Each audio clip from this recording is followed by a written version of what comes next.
Kia ora, my name's Wendy Gatley and I'm sitting this afternoon and chatting to Nicky Solomon. Nicky Solomon is our local specialist in food innovation. She covers the lower half of the North Island for the Food Innovation Network and has a PhD in food science. Hi Wendy. So thank you, Nicky, for being here with us this afternoon. Could you talk us through the work you're doing for Trust Tairawhiti on the development of the food and beverage strategy? Sure, so I'm really excited about this piece of strategic work. I've got a great passion for food and I have a passion for our region, and I love what we have here, which is abundant natural resources, wonderful people, and a strong history of an economy steeped in the production of food and beverages. And I think the piece where we could maximise our potential as a region is in the value add space. So how do we make sure that for everything we grow, we're optimising the benefit to the region? And that's in terms of both economic well-being, but also great jobs and looking after our environment.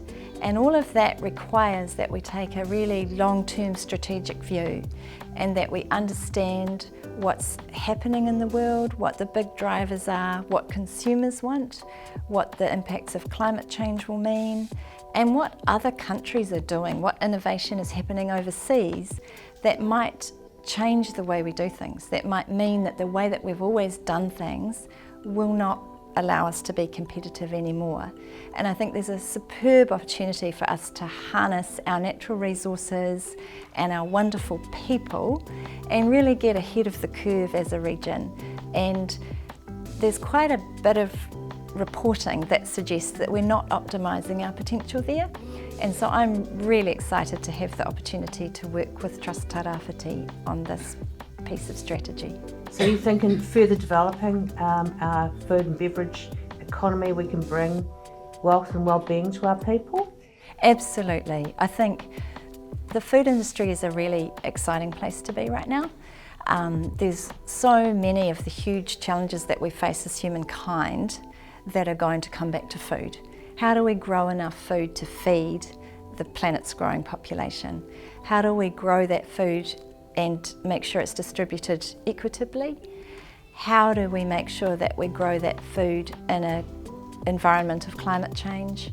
And how do we make sure that we grow that food in a way that leaves the planet in a better place for future generations rather than a worse place?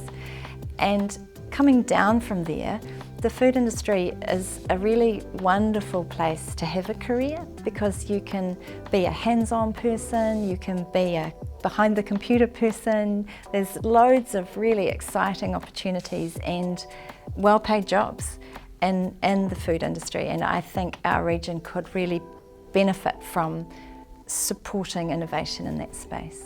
And how can our people get involved in this process? Well, we'll be inviting people to join us in September to discuss the big picture stuff.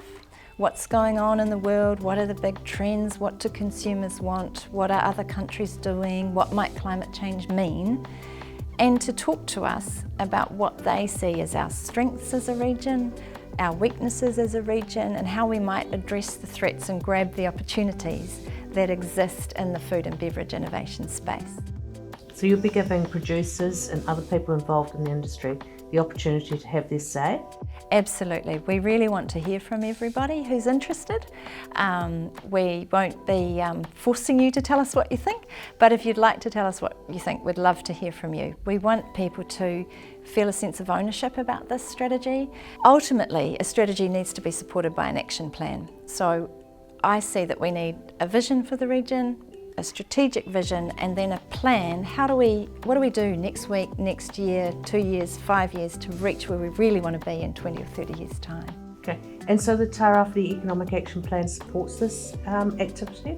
Absolutely. We have been fortunate to receive endorsement from the Tairawhiti Economic Action Plan Steering Group, and they will be, guiding us along the path and supporting us as we go on this journey.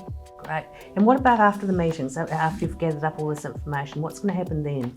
We'll distill that and create a draft strategy and action plan. We'll then have public forums where people can provide us their feedback on that before we finalise the plan. So Nicky, how is the trust involved in this process? Trust Tairawhiti is crucial for this food and beverage strategy, Wendy, because Trust Tairawhiti allows us to reach into all parts of our community.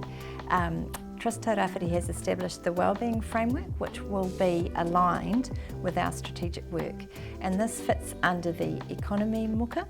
So we'll be talking around the ideas of being innovative, developing a resilient economy, creating good, solid, well-paid jobs.